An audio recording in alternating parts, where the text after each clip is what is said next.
Hey guys, it's Julian, and today I'm going to be showing you how to make EBM Techno like Fatale and Schwefelgelb. If I'm pronouncing that wrong, really apologize, I'm American.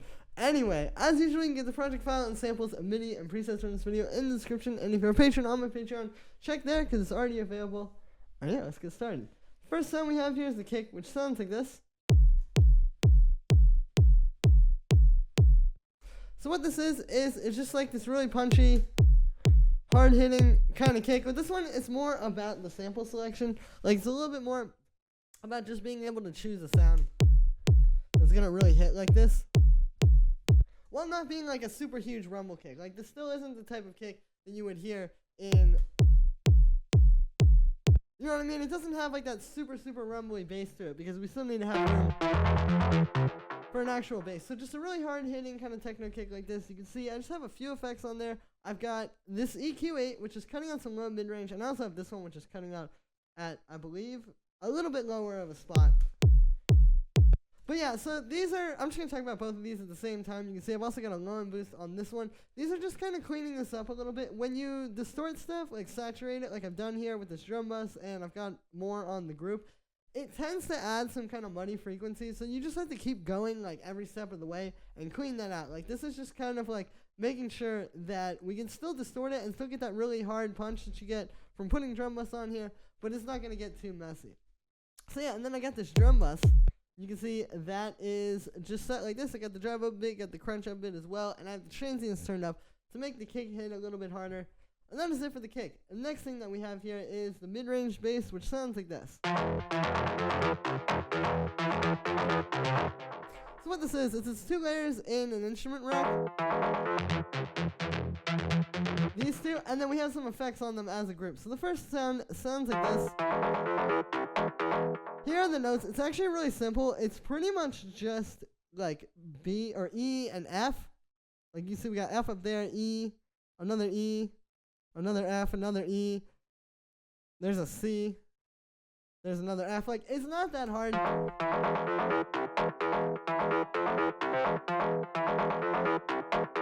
It's just this kind of like dark groovy pattern. For the sound on this first sound, you can see I made this using operator. So this is an FM bass. What it is I have these 3 sine waves actually. They're just kind of set like a pluck like this. You can see. And then I've got the chorus pitch up a bit on those. And yeah, and then I have those going into a low pass filter. Here's without it. And then with it. So you can hear this just makes it sound, you know, more plucky. And not so sharp and in your face. After that, I just have a bit of chorus just to kind of make it a little bit wider, as well as the drum bus. This helps to fatten it up and make it, you know, have that really hard percussive attack. You can see I've got the transients up on that quite a bit. And then the last thing I have on there is just an auto filter cutting out the low end, just because this sound, I really just wanted that high end from. The next layer sounds like this. And the way this is made is using analog. You can see with this one, what we've got is I have 2 slot waves. I've got them an octave apart, and they're detuned a little bit. And then those are going into this low pass. The low pass has an envelope on it, making it kind of plucky like that. I got the amp envelope set like that. And then the last thing we have here is just a bit of unison, just making it like, as you can hear, kind of bigger and more chorusy. After that, I have a bit of drum bus to fatten it up, and then a bit of EQ8, which is just cutting out some low mid-range. And that is it for that second bass sound. So then on the overall sound, I have a few effects. First thing we have here is this echo.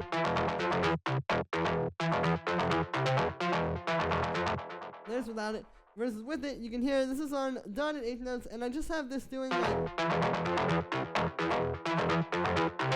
it's kind of just adding a bit more space to the sound and giving it a bit more movement. After that, I have the saturator and this drum bus. These are both kind of working towards the same thing, which is fattening the sound up and gluing these 2 sounds together. Here's with nothing.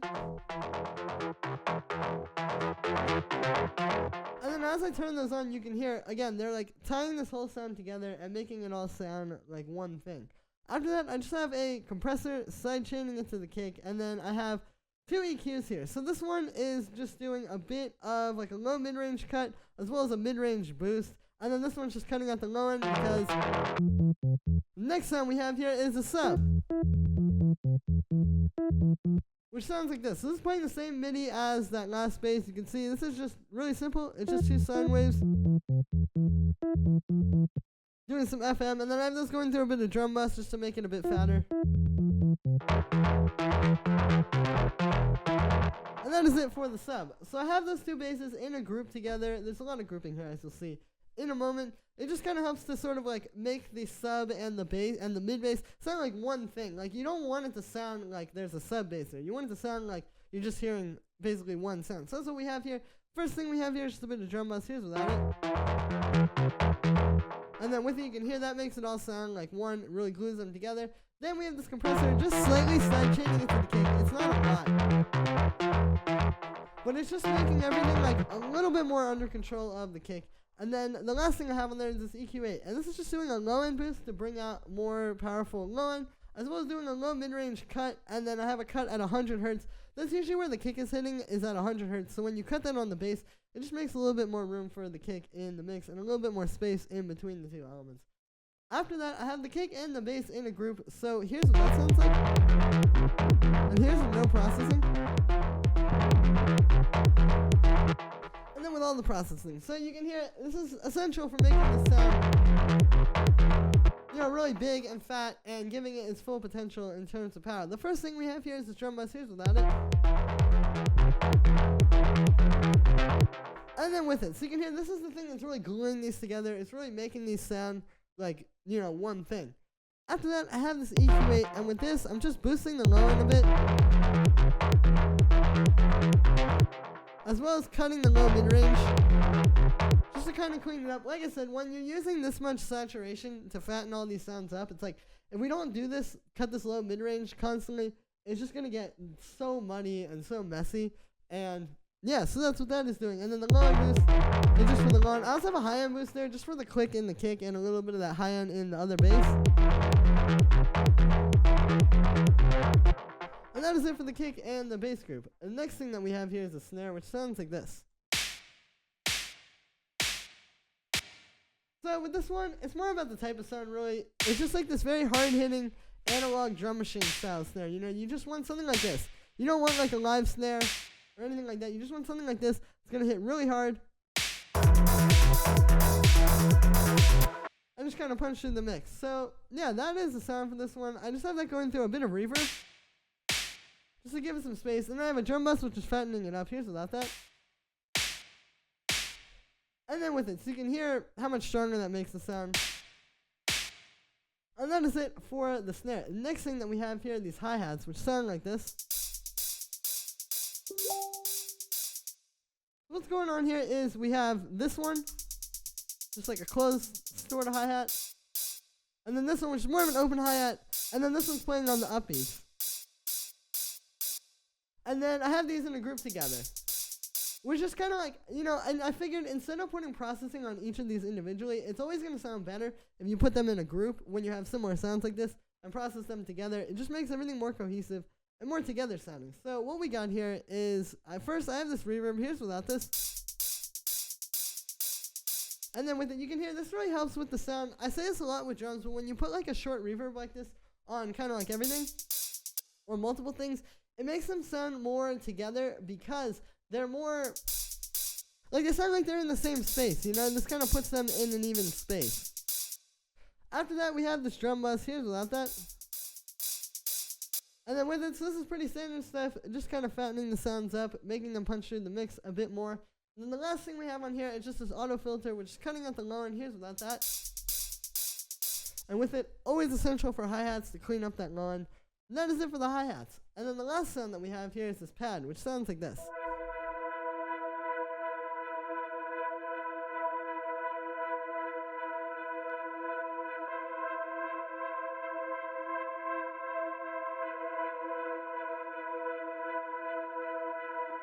So this is meant to just be sort of like a more atmospheric layer in there, as you can hear. It makes it like more than just the bass and drums pretty much. So for the notes on this one, it's very simple. It's just playing this little chord, which is just E and B. So it's just E and then the fifth of E, which is B. And then it goes up to this F here. And then goes back down. You know, pretty simple stuff, just kind of like dark techno sort of stuff. For the sound on this one, I made it using Operator. This is also made using FM synthesis. You can see very similar to the bass actually. We just have all sine waves here. In this case, 4 sine waves. You can see I've got them at different chorus pitches because that third one is up. I've also got these detuned a bit. This really helps with that movement. Like you hear it's like, it's constantly changing. That's also from some other stuff. But a lot of that has to do with just the way that this is like being detuned. I have those going into a low pass filter. Here's without it. And then with it, you can hear it just kind of dials them back a little bit. And yeah, and then I have an LFO on that low pass. So you can see it. We got that set like that. That's also giving it a bit more movement. You can hear if I turn that off. It still has movement from the detune, but it's not the same. That also helps to bring it to life and kind of bring it into the track a bit more. After that, we have a bit of chorus. I'll turn this off and show you like how important this is for the sound. Here's without this. And then with it. So you can hear it just really makes the sound so much smoother and more like watery and more like a pad. And it gives it more like texture. Not even so much in the sense of like saturation or anything like that. But it's just giving it something to make it actually sound like a sound and not just like, you know, some oscillators playing at the same time. After that, I have a bit of reverb, just giving it some space. You can hear that's really cool with that filter LFO because it's constantly moving and we're getting like those cascading repeats over top of each other. After that, the last things that we have on here are just this compressor, side chaining into the kick, and then I have an auto filter cutting out the low end. To make room for the basses because you don't want it to be fighting for space with those. And that is it for this sound. And that is also going to be it for this video, guys. So, I hope you enjoyed. As always, make sure to like this video as well as subscribe. And let me know what you think of this video in the comments. Like I said in the beginning of the video, you can get the project file and samples and MIDI and presets and all of that from this video in the description. And if you're a patron on my Patreon, check there because it's all available. Thank you so much, everyone. And I will see you tomorrow with another video.